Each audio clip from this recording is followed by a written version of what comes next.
This is SNL Saturday Night Live actually in America, not this new UK version, but the American version on Weekend Update has gone for her again. And this was the most savage tick yet. I mean, they actually call her a tick. Watch this. Yeah. Okay. King Charles visited the U.S. to mark the 250th anniversary of American independence from Britain and to seek the release of a British hostage being held by an American I tried so hard. Saturday, May 2nd, 2026, inside Studio 8H in New York City. Just 3 nights earlier, Colin Jost was sitting at the Weekend Update desk, looking straight into the camera while dropping a joke that instantly sent social media into full meltdown mode. The second the line landed, people online started going wild. A photo of Prince Harry and Meghan Markle popped up on the screen behind him, and the audience completely lost control. Nobody looked confused or awkward. The crowd was laughing so hard, the whole room felt electric. Even Jost looked like he almost broke character for a split second before trying to move on fast. But once the clip hit the internet, everything exploded even bigger. In less than 2 days, that short moment was everywhere. Entertainment blogs, celebrity gossip pages, royal fan accounts, and major media outlets across the world were all pushing the same clip nonstop. Saturday Night Live once again slams Meghan Markle as she is spiraling after burning all of the bridges. Suddenly, everybody was locked on to the exact same conversation. Why did one of America's biggest comedy shows feel so confident taking a shot at Harry and Meghan in front of millions of viewers? That's the part people can't stop talking about. And what makes it even wilder is this wasn't some random slip-up or last-second mistake. Weekend Update jokes don't just appear out of nowhere on live TV. Every single line gets checked by writers, producers, and legal teams before the cameras even start rolling. That means several people saw that joke, approved it, and fully expected the audience to react exactly the way they did. And honestly, they called it perfectly. The crowd reaction said a lot, but the internet reaction said even more. Social media lit up fast, and people started realizing something had clearly changed around Harry and Meghan's public image. What once felt almost untouchable suddenly felt wide open for jokes and criticism. The tone around them had shifted in a major way, and viewers noticed it immediately. Now here's where the bigger story starts unfolding.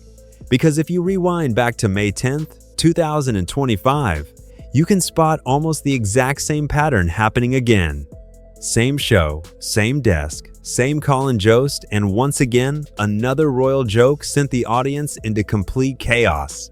This time, the setup started with headlines about trade talks between the United States and the United Kingdom. At first, it sounded like standard political material, nothing too shocking or unusual. But then the conversation suddenly swung toward Harry and Meghan, and the second their photo appeared on screen, the crowd absolutely exploded with laughter. The reaction hit so hard that Jost briefly looked like he was trying not to crack up himself before quickly pushing through the segment. Meanwhile, clips from the moment were already flying across social media before the weekend was even over. People online immediately started connecting the dots, and the discussion around the couple kept getting louder and louder. Because at that point, the joke wasn't really about politics anymore, it was all about public perception. The punchline painted Harry and Meghan as two people stuck in an awkward spotlight, where every interview, public appearance, or business move instantly turned into comedy material. And when you really think about it, that's a huge change. Not that long ago, the couple were treated like untouchable media royalty in America. They were everywhere: massive interviews, red carpets, streaming deals, magazine covers, celebrity parties, and nonstop headlines. You know, I mean, she used to be on Was Deal or he No infiltrated? Deal. Look, she was on Deal or No Deal. Yeah, that's right. And then the wife convinces you to leave the royal family. Like, I'm out. I don't need you guys. Which is crazy, because don't you just get free money? Everything around them felt polished, protected, and carefully managed. But suddenly, the tone completely changed. Late-night comedy started sounding less careful and way more direct, and audiences were clearly loving it. The laughs kept getting louder, and the clips kept spreading online faster every single time. At the same moment, Prince Harry was publicly talking about wanting peace with his family, while Meghan focused on new media projects and business ventures. But instead of treating those updates seriously, comedy shows kept flipping the moments into punchlines and viral jokes. That contrast is what really grabbed people's attention online. On one side, there was a polished comeback story being presented to the public. On the other side, especially across entertainment media, the whole situation was being treated like a non-stop Hollywood drama people couldn't stop watching. Child? Oh, hello, little baby. Hello, little tiny baby. Hello, my hello, little baby. Tinsley, that's right. Your dad broke up with me on WhatsApp. Okay, so... And after years of repeated jokes, viral clips, awkward interviews, and endless commentary, a lot of viewers started asking the exact same question. Was this all just harmless comedy? Or was America's entertainment world quietly showing that public perception around Harry and Meghan had shifted much more than people expected? When the clip started going viral, online supporters quickly tried to push back. But this time, the reaction felt completely different. The outrage never fully took off the way it used to, and people noticed that fast. Entertainment pages kept reposting the clip nonstop. Celebrity commentators jumped into the discussion, and royal-focused accounts replayed the moment across social media all weekend long. The conversation just kept growing bigger and louder, and that's what really stood out to viewers. A few years earlier, even small jokes about Harry and Meghan could spark massive online arguments for days. But now, the response felt way less protective and way more casual, which had people seriously talking online. But by 2025, the reaction looked way calmer online. The internet atmosphere had changed, the energy around the couple felt different, and people noticed it almost instantly. Even more surprising, that 2025 joke basically opened the door for the even bigger 2026 moment that followed. Same show, same writer's room, same style of audience, but this time, the laughs sounded even louder, and the clip spread across social media even faster. And here's where things start getting really interesting. These comedy shots didn't just suddenly appear out of nowhere overnight. Dad, she's fine. Oh, well, good. SNL had actually been making jokes about Harry and Meghan years before the public fallout became non-stop headline material. If you go all the way back to April 13th, 2019, the show aired a fake royal home video sketch called Royal Baby Video. Emma Stone hosted the episode while cast members played exaggerated versions of the royal family for laughs, and the audience completely ate it up. One line in particular got a huge reaction because it hinted at tension inside the royal world long before the interviews, documentaries, memoirs, and public statements later took over headlines everywhere. Looking back now, a lot of people online see those older sketches in a very different light.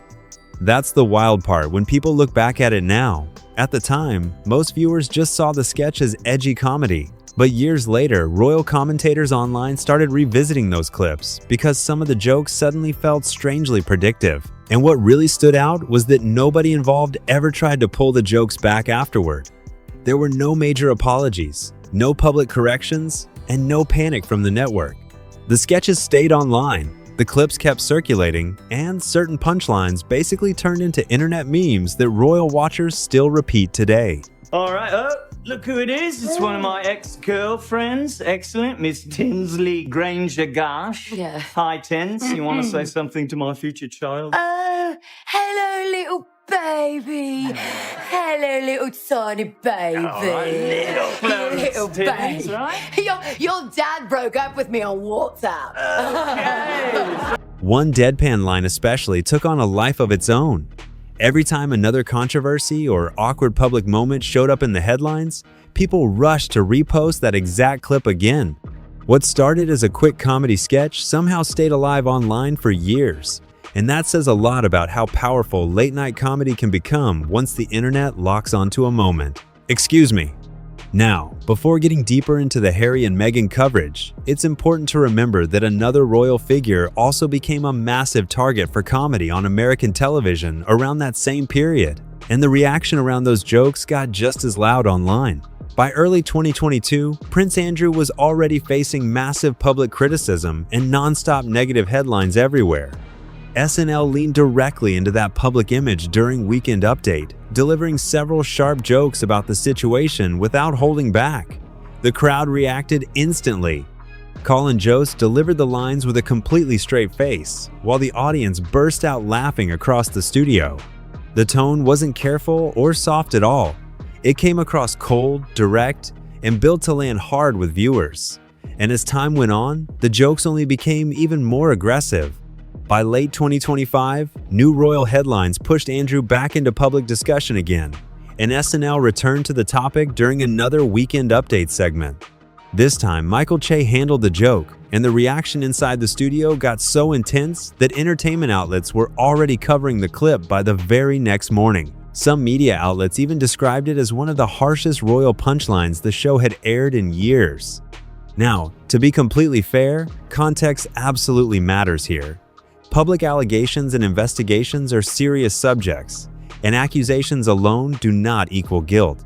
But what really stood out wasn't only the joke itself, it was the fact that NBC's comedy writers clearly felt confident enough to make those jokes in front of a massive national audience. And that level of confidence told viewers something important about how the public conversation around the royals had shifted.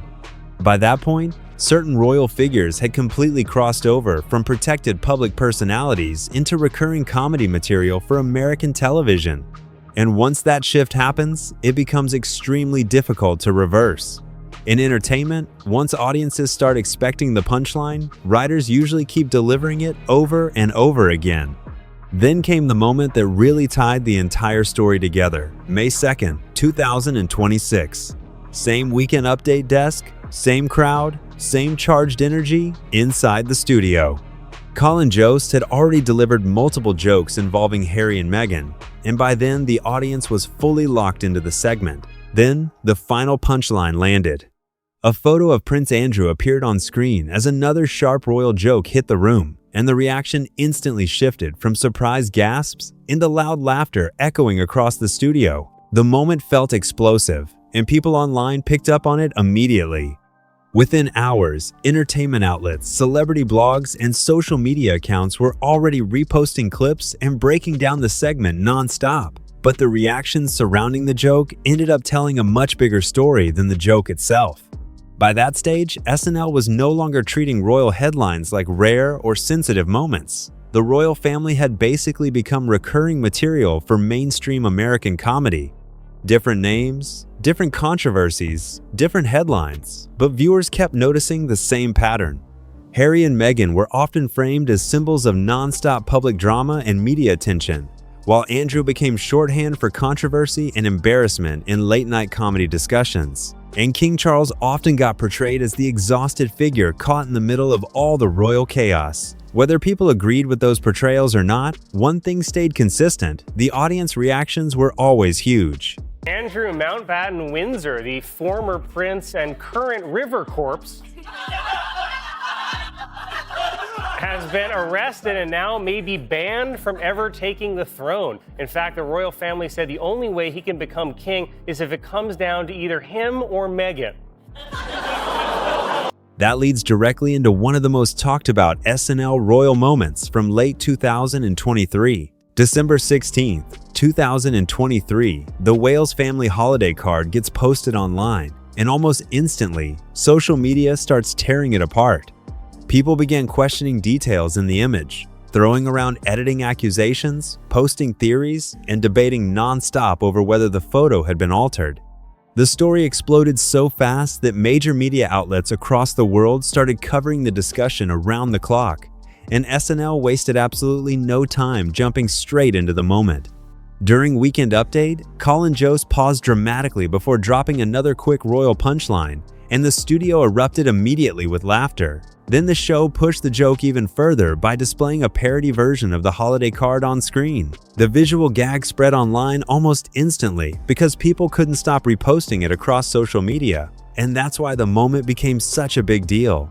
It wasn't just one random joke about a photo.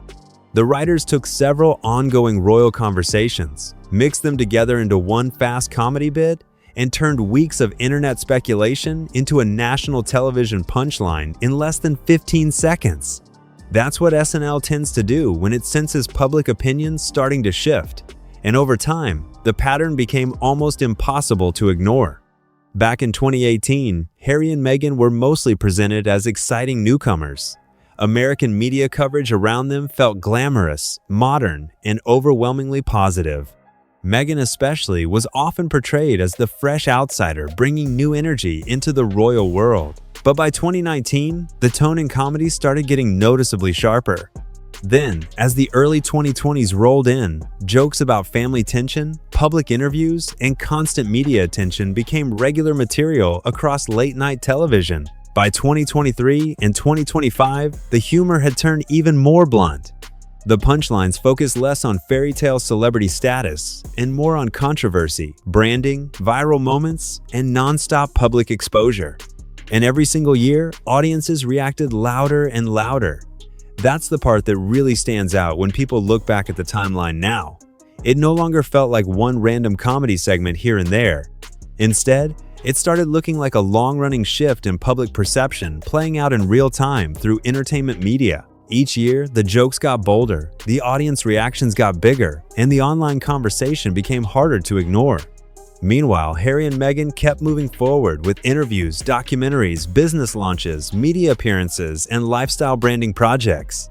But late-night television kept circling back to the exact same theme again and again, growing public fatigue around non-stop royal drama and media attention.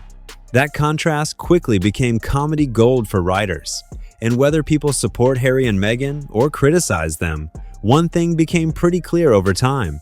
SNL recognized early that royal headlines were shifting away from tradition and moving straight into celebrity culture, internet drama, and non-stop public image management. That's exactly why the jokes kept evolving the way they did.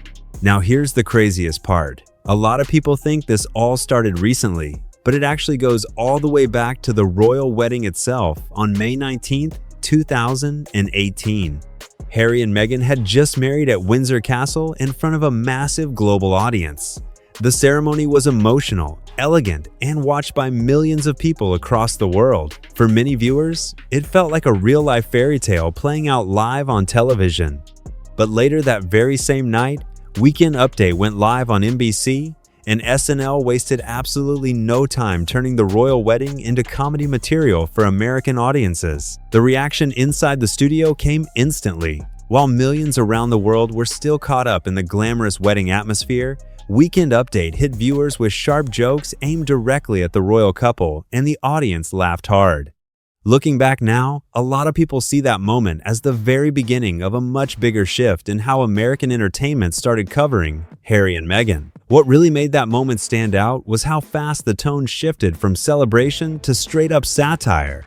Even at the peak of the wedding excitement, SNL writers were already presenting Harry and Meghan less like untouchable royals and more like celebrity figures open to jokes and public commentary. And honestly, that set the tone for everything that came after.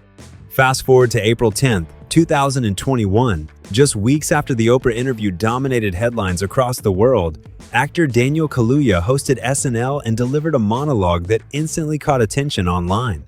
The second he made the reference, the audience immediately understood it and reacted fast. Clips from the moment spread across social media within hours, showing up in reaction videos, entertainment articles, celebrity commentary pages, and discussion channels almost instantly. What had started as one of the biggest emotional royal interviews in years had now fully crossed over into late-night comedy territory too, and people online could clearly see the shift happening in real time. And that shift mattered a lot, because once major cultural moments become recurring punchlines on shows like SNL, they stop feeling distant, formal, or untouchable. They become part of internet culture memes, running jokes, viral clips, and moments people repost again and again. Then came early 2023, right after Prince Harry's memoir, Spare, started dominating headlines everywhere. SNL jumped straight into the conversation, with a parody music segment built around exaggerated royal drama, celebrity headlines, and constant media attention. The sketch leaned hard into the chaos surrounding interviews, press coverage, public reactions, and the non-stop chatter happening at the time. And the audience absolutely lost it. One line from the sketch blew up online almost instantly and quickly became one of those phrases royal commentators kept repeating whenever another viral moment involved Harry or Meghan. That's how powerful these sketches became. One joke could leave the show, spread across social media, and live online for months, sometimes even years. Every new headline suddenly connected back to an older SNL clip, creating this wild loop between celebrity news, royal drama, and internet comedy culture. And when you look at the timeline closely, you can actually see the whole progression happening step by step. Royal controversies had officially crossed over into full mainstream comedy territory. Prince Andrew became one of the biggest recurring targets on late-night television, while Harry and Meghan regularly showed up in jokes connected to media attention, celebrity branding, and public perception. And audiences on both sides of the Atlantic kept tuning in nonstop. That's the unbelievable full-circle moment in this entire story. 8 years earlier, Harry and Meghan were introduced to the world like a modern royal fairy tale. Huge public support, massive media fascination, glamorous headlines everywhere, and nonstop attention. At the time, the couple looked almost unstoppable when it came to popularity and public interest. But over the years, entertainment culture started shifting fast. The headlines became more dramatic, the interviews became more personal, and the documentaries, books, media appearances, and online debates never seemed to slow down. Comedy writers noticed every bit of it, and that's exactly why the jokes kept evolving year after year. Now, whether someone supports Harry and Meghan or completely disagrees with them, one thing feels impossible to ignore. Late-night television clearly views them as major comedy material in a way that barely existed back in 2018.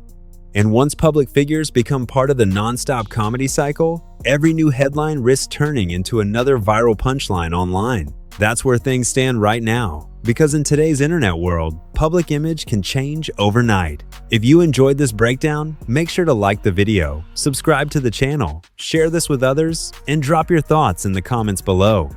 People are seriously divided on this story, and the conversation keeps getting bigger every single day.